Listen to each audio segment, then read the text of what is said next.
오늘은 이틀치를 한꺼번에 합니다. 네, 그래서 원래는 1절에서 11절 말씀까지가 한 단락이고요. 이 부분에 있어서는 교회 안에서 일어나는 송사 문제를 다루고 있습니다. 그 다음에 12절부터 해서 마지막 절까지는 다시 그 음란과 관계된 문제를 좀 다루고 있습니다. 첫 부분 먼저 살펴보면요. 다툼과 고발에 대한 문제인데요. 교회 안에 있는 사람이 다른 사람을 고소를 하는 겁니다. 이 고소를 했는데 이 다툼 때문에, 그러니까 언쟁 같은 거, 분쟁 때문에 고소를 했는데 그것으로 인해서 이 사람들이 세상 법정에 가게 되는 거예요. 세상 법정에 가는데 6절 말씀에 보면 너희가 형제와 더불어 고발할 뿐더러 믿지 아니하는 자들 앞에서 하느냐 또 말하고, 8절은 너희는 불의를 행하고 속인다 그렇게 표현했습니다. 그러니까 정직하게 그 팩트 대 팩트를 가지고 와서 시시비비를 가린다기보다는 뭔가 좀 뒤집어 씌우고 뭔가 좀 억울하게 하는 그런 일들까지도 발생했던 것 같습니다. 근데 이 세속 법정에 판사로 서 있는 사람은 하나님의 교회 안에서 존중받지 못하는, 그러니까 하나님의 교회에서 인정하지 않는 세상 리더십이었던 것입니다. 그러니까 야, 니네가 교회 안에서 서로 판단할, 서로 이렇게 해줄 사람이 없었니? 왜 그걸 믿지 않는 사람 앞에 세상 법정에 들고 가서 그렇게 창피를 당하니? 라고 이야기합니다. 2절 말씀에 보면 성도들은 세상을 판단하고요. 성도들은 3절 말씀에 보면 타락한 천사, 여기 천사라 그랬는데 타락한 천사를 말하는 겁니다. 그러니까 타락한 천사를 판단할 수 있습니다. 근데 이 지극히 작은 일 판단하는 것이겠냐. 그러니까 원래 우리가 판사지. 그랬잖아요. 하나님의 영에 속한 사람들은 모든 것들을 다 판단할 수 있지만 판단받지 않는다 그랬잖아요. 그러니까 우리가 세상을 판단할 수 있고 그 정죄할 수 있고 다스릴 수 있는 사람들이 우리가 거기 가서 구할 게 아니다라고 말하는 겁니다. 자, 여러분, 그러면 좀 속살로 들어가서 왜 우리가 서로 용납하지 못하는 걸까요? 왜 우리는 사람 용서하기가 그렇게 힘듭니까? 디모데후서 3장 3절에 보면 이렇게 나와 있습니다. 무정하며 원통함을 풀지 아니하며 잔인하며. 그러니까 우리 본성이 그런 거예요. 우리의 본성이 잔인해요. 우리의 본성이 무정함을 풀길 원치 않습니다. 우리의 그 원통함을 풀지 않는단 말이에요. 그게 그냥 그 본성대로 우리를 맡겨둬서 그렇습니다. 성령께서 우리의 속사람과 마음을 지배하셔서 우리가 하나님이 마음을 주시면 용서도 하고 흘려보내기도 하고 잊기도 하고 또는 정리하기도 하고 해야 되는데 그런 것들을 안 하고 그냥 육의 성품대로 살아가기 때문에 그렇습니다. 두 번째는 교회의 결정권이나 리더십을 인정하지 않기 때문이죠. 사도 바울은 이것이 명백한 허물이라고 얘기를 했습니다. 7절 말씀에 너희가 피차 고발함으로 너희 가운데 이미 뚜렷한 허물이 있다. 그 다음에 8절에는 불의를 행하고 속인다 이렇게 표현했단 말이에요. 그런데 더 깊이 나가서는 9절 말씀에 불의를 행한 자, 그러니까 너희가 세상 법정에 고소하고 형제끼리, 믿음의 형제끼리 고소하고 속이고 불의를 하고 그건 이미 너희가 허물이 있는 거고 불의를 저지르는 건데 불의가 있는 자는 하나님 나라를 유업으로 받지 못한다라고 표현하고 있어요. 이거 무서운 얘기입니다, 여러분. 교회 안에 있지만 교회 안에서 영향력 있는 사람이다라고 하지만 허물이 있고 불의가 있어서 이 불의한 자는 하나님 나라를 유업으로 받지 못한다 표현해 천국까지 못한다는 겁니다. 자, 천국까지 못하는 유형이 이런 유형이 있습니다. 음행하는 자, sexual sin, 우상 숭배하는 자, worship idol, 간음하는 자, commit adultery, 탐색하는 자, male prostitute, 남자 상남, 남색하는 자, homosexuality, 도적, 탐욕 부리는 자, greedy people이라고 그러고, 술 취하는 자, drunkard, 술 취하는 사람들, 속여 빼앗는 자들, 모욕하는 자들. 동급이에요, 이 사람들과. 누가? 교회에서 고소하는 사람과 원통함을 풀지 않고 무정하며 잔인한 이 교회 안에 자기 본성대로 살아가는 사람과 이들이 동급인데 이 불의한 자들은 하나님 나라를 유업으로 받지 못한다 이야기하고 있습니다. 그럼 우리가 다 이런 사람들인데 어떻게 해야 돼요? 11절에는 너희 중에 이와 같은 자들이 있었더니 고린도 사람들 니네가 원래 이런 사람들이었는데 근데 주 예수 그리스도의 이름과 우리 하나님의 성령 안에서 씻음과 거룩함과 의롭다 하심을 받았느니라. 그러니까 예수님께서 씻어주시고 거룩하게 해주시고 의롭다 해주셨단 말이에요. 그러니까 예수님께서 우리를 깨끗하게 해주신 것을 유지하고 지킬 필요가 있는 거죠. 여러분 옷 한 번 빨면 평생 안 빨아도 되나요? 먼지 묻고 더러운 거 묻고 털고 좀 하고 그 다음에 또 빨고. 여러분 우리의 삶도 금방 이렇게 세상 냄새 묻고요. 그 다음에 이 세상 그 때가 묻고 막 그런단 말이에요. 그러니까 털어내고 또 예수님의 보혈로 정결케 하고 우리가 이렇게 새롭게 나갈 필요가 있어요. 그래서 우리 본성대로 살아가는 것이 아니라 하나님의 본성, 성령께서 주시는 성령의 새로운 본성으로 살아갈 필요가 있다는 것입니다. 자, 그럼 성경에 분쟁이 생겼을 때는 어떻게 하라고 가르치고 있을까요? 마태복음 18장에 아주 명백하게 나와 있습니다. 내 형제가 내게 죄를 범하거든 첫 번째는 먼저 그 사람과 상대하라 그랬습니다. 그 사람과만 상대하라는 1대1로 얘기하라는 거죠. 두 번째, 만일 듣지 않거든 한두 사람과 동행하라는 거예요. 그러니까 문제가 생겼을 때 내 편을 만들어서 함께 가면 이거 황당한 일이고 문제 해결이 안 돼요. 그러니까 문제는 먼저 1대1로 해결하는 것이고 그래도 안 되면 두세 사람과 함께 동행하는 것이고요. 한두 사람과.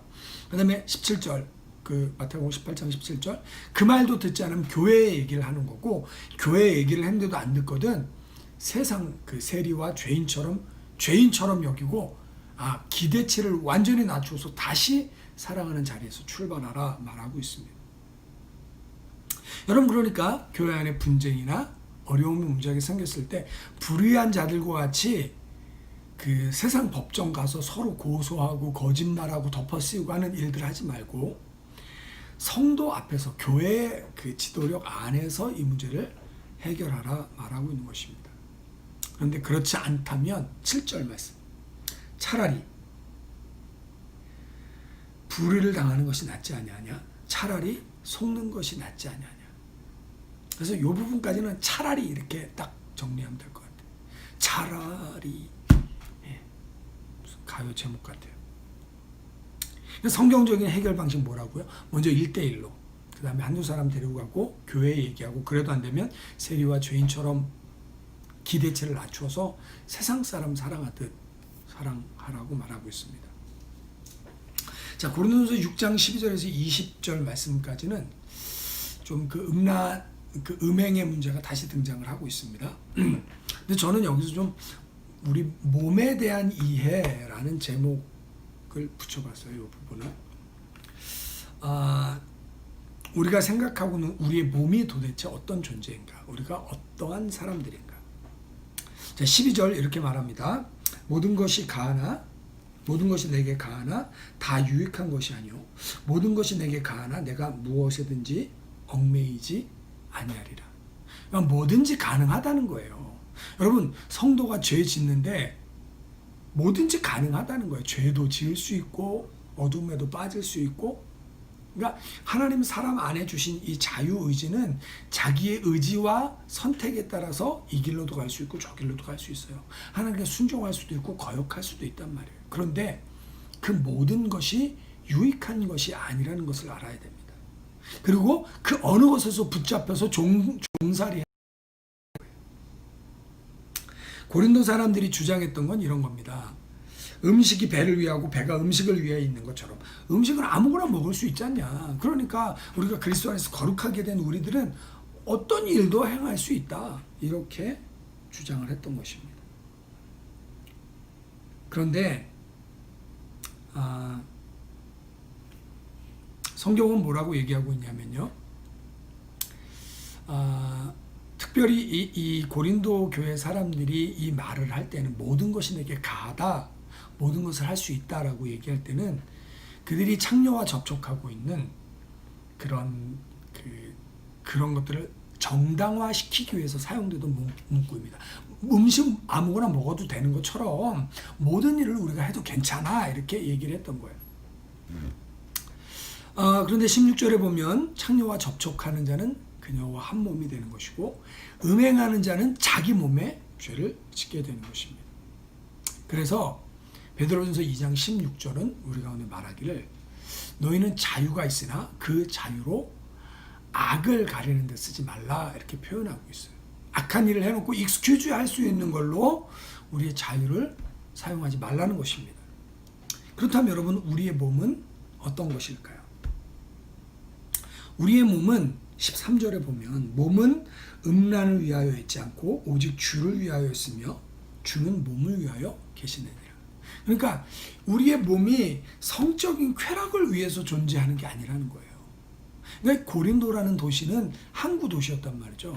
항구 도시는요, 이 뱃사람들이 많으면 배가 오랫동안 정박해 있고 또 오랫동안 나갔다가 배에 있다가 들어오는 그런 특성들 때문에 특별히 뱃사람들 남자들이 뱃일을 나갔다가 들어오면 온갖 문란한 성적 생활을 하던 게 항구 도시란 말이죠. 그러니까 고린도가 음란과 쾌락의 도시였어요. 그러니까 몸이 음란을 위해서 우리 몸으로 아무거나 해도 돼 라고 했는지 모르지만 여러분 우리의 몸은 성적 즐거움, 음란만을 위해 존재하는 몸이 아니에요. 왜? 주를 위해 지어진 몸이기 때문에 그렇습니다. 15절에 보면 그보다 좀 더 세게 말합니다. 15절 이렇게 말합니다. 너희 몸이 그리스도의 지체인 줄을 알지 못하느냐. Don't you realize that your bodies are actually part of Christ? 우리의 몸이 그리스도 몸의 일부란 말이에요. 근데 이 몸을 가지고 범죄를 한다.